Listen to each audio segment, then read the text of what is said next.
ክብር ከእግዚአብሔርና ከልብ እንጂ ከሰው አይገኝም። ከሰው ክብር አትፈልጉ። እውነቴን ነግራችሁ ሰው ለምንድነው ሰውን አክብረኝ ካላችሁት እንትን ነው የሚያደርጋችሁ? ቴሌቪዥን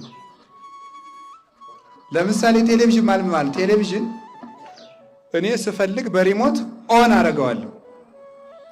በቃይ ብዬ ሳስብሳ ደግሞ ኦፍ። ሰዎች ክብር እንደምትፈልጉ ከሆነ እንደ ቴሌቪዥናቸው ይዘጓችኋል፣ ይከፍቷችኋል።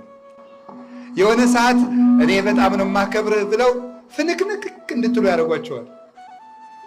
የሆነ ሰማት ደግሞ ያችን የለመዳችኋትን ክብር ይነሱና ደግሞ ያባሽቋችኋል።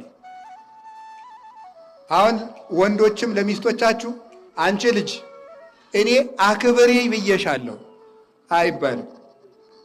እንደዚያ የምትሏቸው ከሆነ ማብሸቅ በፈለጉ ቀን አለማክበር ይጀምራሉ። የዚያ ጊዜ ጠብ ይፈጠራል። ክብር እንደማትፈልጉ ለማንም ሰው ማሳየት ነው። ክብር ከማንም አትፈልጉ።